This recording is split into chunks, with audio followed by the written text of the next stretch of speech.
Well, this weekend we've been talking about this. Thousands of people hitting the streets for the Rock and Roll Marathon. Oh, yeah. There are some changes this year that you should know about, and Brigette Naso is in Mission Bay this morning to tell us all about them. Good morning. Hey, good morning to both of you. In fact, one of those changes, the finish line, and that's where we're standing right now. Take a look right here over near SeaWorld Drive in the Mission Bay area. It is the new finish line, and I have with me the event organizer, Kim Messy, and also some team and training folks and folks from San Diego PD to tell you about those changes and how they affect you if you're driving around. Good morning. Good morning. Let's start with all the changes. Tell us what's happening this year. Well, we've added a half marathon, which has practically doubled our numbers. We've got 30,000 people coming to San Diego. Also, the course has changed, obviously, as you mentioned. So the last 9 miles of the marathon are actually right here in Mission Bay waterfront. So for those 66% of people coming from out of town, it's going to be a pretty gorgeous, gorgeous course. Yeah, so more than half the runners actually come from out of town. That's right. Let's talk a little bit about the fact that you've added a half marathon, too. That's right. The runners have been asking for it for 12 years, and finally we caved. We've added the half marathon. We added it in February, and the numbers just shot through the roof when we had to close registration in April. Wow, that's great. So more than double the people that usually run. Let's talk about to some of the team and training folks. Rich Singley, you're with team and training. Tell us about the fundraising that goes on here. This is a huge fundraiser for leukemia and lymphoma. Easy for you to say. Yeah. No, it was, since 1988, we raised over $1 billion.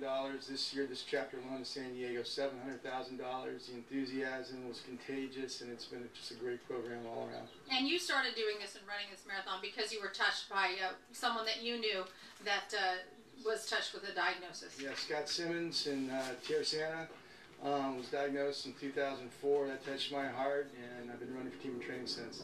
And raising a lot of money. More team and training people here as well doing that. Let's talk to Mark Canton. You're with SDPD, and you looked at the traffic of this course. Some things have changed, so you've made some changes. You have some recommendations for people out there. Well, my first recommendation would be to park at Qualcomm Stadium if you're either a competitor or a spectator.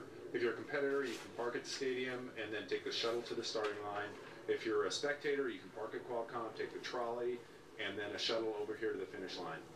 And the new finish line location is a significant improvement for the community.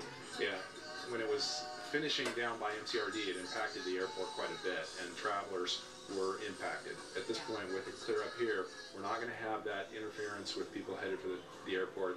There's plenty of open ways to get to the airport. All right, good advice there. All right. Also, we want to just remind everybody it is the Rock and Roll Marathon, so there are 45 bands along the route, which makes it so much fun. But then ending up here on Sunday, tell us about what's going to go on. We've got our headliner concert, Big Bad Voodoo Daddy, bringing the house down over there in the SeaWorld parking lot. And we're really excited to have them. Just a nice free concert to end up a great race weekend. Yeah, it's going to be a great race weekend, and so that's what's happening. A lot of changes and more participants this year. So just be advised, they'll be out running around. Give them the support, give them a cheer.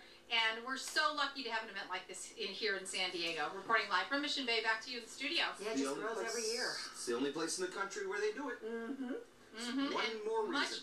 Much bigger this year. Yeah, one more reason why we're America's finest city. Thank you, Bridget. Thanks, Bridget. We'll see you later. Brad Perry's in Mission Valley.